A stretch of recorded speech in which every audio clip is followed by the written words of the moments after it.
आकाशवाणी भोपाल से प्रस्तुत हैं प्रादेशिक समाचार।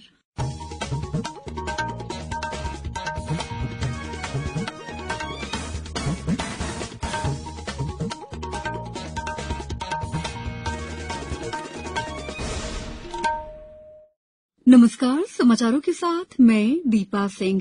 सबसे पहले मुख्य समाचार। प्रधानमंत्री नरेंद्र मोदी आजादी के अमृत महोत्सव में कल विभिन्न चयनित योजनाओं के हितग्राहियों से करेंगे वर्चुअल संवाद। प्रदेश के खरगोन जिले में 200 करोड़ रुपए की लागत से कॉटन मिलान यार्न उत्पादन शुरू होगा। प्रदेश में होने वाले त्रिस्तरीय पंचायत चुनाव के लिए नाम निर्देशन पत्र दाखिल करने का कार्य आज से शुरू। और संघ लोक सेवा आयोग की सिविल सेवा परीक्षा 2021 का परिणाम घोषित। पहले 3 स्थानों पर बेटियों ने कब्जा जमाया। अब समाचार विस्तार से। प्रधानमंत्री नरेंद्र मोदी कल आजादी के अमृत महोत्सव के हिस्से के रूप में करीब 16 स्कीमों और कार्यक्रमों के लाभार्थियों से बातचीत करेंगे। ये कार्यक्रम 9 मंत्रालयों और विभागों से संबद्ध है। राष्ट्रीय स्तर का समारोह गरीब कल्याण सम्मेलन शिमला में आयोजित किया जाएगा, जहां प्रधानमंत्री वीडियो कॉन्फ्रेंस के जरिए लाभार्थियों से वार्तालाप करेंगे। वे 21,000 करोड़ रुपए से अधिक की किसान सम्मान निधि की 11वीं किस्त भी जारी करेंगे। राज्यों की राजधानियों, जिला मुख्यालयों और किसान विकास केंद्रों में भी समानांतर कार्यक्रम आयोजित किए जाएंगे। सम्मेलन के दौरान प्रधानमंत्री मध्यप्रदेश की विभिन्न चयनित योजनाओं के हितग्राहियों से भी वर्चुअल संवाद करेंगे। राज्य, जिला और कृषि विज्ञान केंद्र के चयनित सभी हितग्राही इस राष्ट्रीय कार्यक्रम से वर्चुअली जुड़ेंगे। इसके पूर्व राज्य स्तरीय कार्यक्रम में मुख्यमंत्री शिवराज सिंह चौहान प्रदेश के चुनिंदा हितग्राहियों के साथ वर्चुअल संवाद करेंगे। कार्यक्रम का सीधा प्रसारण सीएम वेबकास्ट, इलेक्ट्रॉनिक चैनल्स और सोशल मीडिया प्लेटफॉर्म पर किया जाएगा। प्रदेश के खरगोन जिले में 200 करोड़ रुपए की लागत से कॉटन मिलान यार्न उत्पादन शुरू होगा। वर्तमान में कॉटन यार्न और कॉटन फैब्रिक का उत्पादन किया जा रहा है। नवीन निवेश के फलस्वरूप प्रत्यक्ष और अप्रत्यक्ष रूप से करीब 3,000 लोगों को रोजगार प्राप्त होगा। रोजगार में महिलाओं को प्राथमिकता दी जा रही है। कॉटन मिलान यार्न का उत्पादन अगले साल जुलाई से आरंभ होने की आशा है।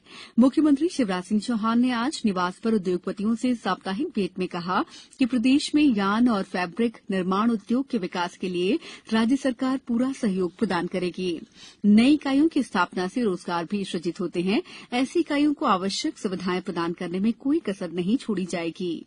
मुख्यमंत्री ने कहा कि प्रदेश के जनजातीय बाहुल जिलों, उद्योगों के विकास की संभावनाओं वाले क्षेत्रों में नवीन औद्योगिक इकाइयां संपूर्ण अर्थव्यवस्था में सकारात्मक परिवर्तन लाती हैं। प्रधानमंत्री नरेंद्र मोदी ने कहा है कि कोविड के कारण अपने माता पिता को खोने वाले बच्चों को स्कूली और उच्च शिक्षा के लिए पूरी सहायता दी जाएगी।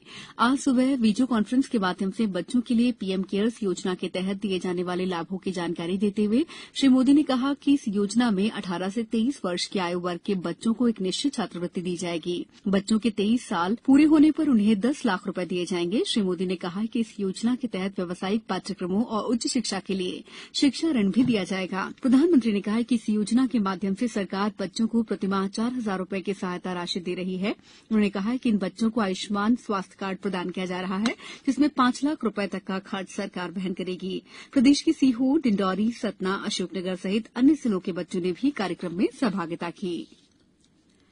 प्रदेश से राज्यसभा के लिए रिक्त होने वाले 3 स्थानों के द्विवार्षिक निर्वाचन के लिए आज भारतीय राष्ट्रीय कांग्रेस की ओर से उम्मीदवार विवेक तन्खा ने अपना नामांकन पत्र दाखिल किया। इन 3 सीटों के लिए 24 मई को अधिसूचना जारी की गई थी। नामांकन पत्रों की जांच 1 जून को की जाएगी, जबकि 3 जून तक नाम वापस लिए जा सकेंगे। यदि आवश्यक हुआ तो मतदान 10 जून को सुबह 9 बजे से दोपहर 4 बजे तक होगा और उसी दिन शाम 5 बजे से मतगणना संपन्न होगी। केंद्रीय वित्त और कॉरपोरेट कार्य मंत्रालय 6 जून से आजादी के अमृत महोत्सव के तहत विशेष सप्ताह का आयोजन करेगा। प्रधानमंत्री नरेंद्र मोदी नई दिल्ली में इसका उद्घाटन करेंगे। विशेष सप्ताह देश भर के 75 शहरों में भी मनाया जाएगा। आज नई दिल्ली में पत्रकारों से बातचीत में वित्त मंत्रालय में सचिव डॉक्टर टीवी सोमनाथन ने कहा है कि अमृत काल में दोनों मंत्रालय उपलब्धियों को हासिल करने में महत्वपूर्ण है। राष्ट्रीय स्वास्थ्य प्राधिकरण ने महत्वाकांक्षी योजना आयुष्मान भारत डिजिटल मिशन की खास और ताजा जानकारी के लिए एक सार्वजनिक डैशबोर्ड की शुरुआत की है। ये डैशबोर्ड आयुष्मान भारत स्वास्थ्य खाता संख्या, स्वास्थ्य देखभाल पेशेवरों और स्वास्थ्य सुविधाओं के बारे में जानकारी प्रदर्शित करेगा। डैशबोर्ड के अनुसार आयुष्मान भारत स्वास्थ्य खाता संख्या की कुल संख्या 22 करोड़ से अधिक है और 16,060 से अधिक पेशेवर पंजीकृत हैं। समाचारों में वक्त है ब्रेक का। ये समाचार आप आकाशवाणी भोपाल से सुन रहे हैं। हमारे समाचारों को अब आप कभी भी और कहीं भी अपनी सुविधा के अनुसार सुन सकते हैं। ये समाचार बुलेटिन यूट्यूब, ट्विटर और फेसबुक पर AIR न्यूज भोपाल पेज पर सुने जा सकते हैं। इसके अलावा आप हमारी वेबसाइट newsonair.com पर या AIR न्यूज ऐप पर भी समाचार सुन सकते हैं। ब्रेक के बाद समाचारों में आपका एक बार फिर स्वागत है। राज्य में त्रिस्तरीय पंचायतों के आम निर्वाचन 2022 के लिए नाम निर्देशन पत्र आज से दाखिल करने का काम शुरू हो गया।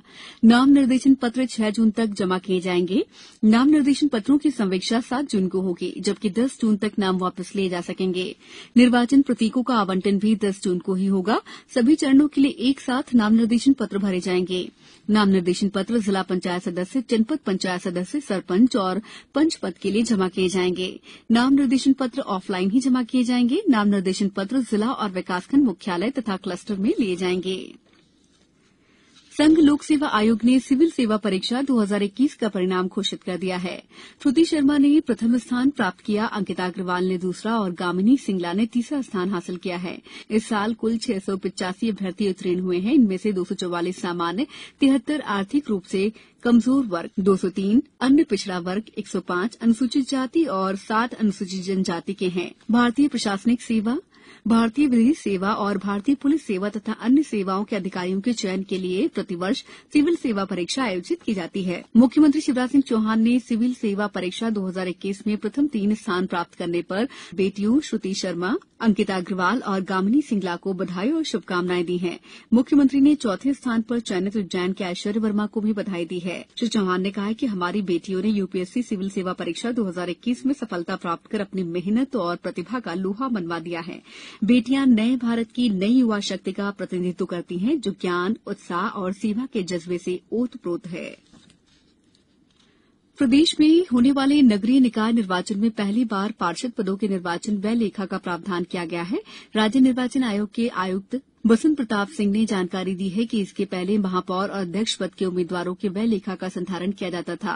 रिटर्निंग ऑफिसर कार्यालय में निर्वाचन व्यय लेखा संधारण पर्यवेक्षण के लिए हेल्प डेस्क स्थापित करने के भी निर्देश दिए गए हैं।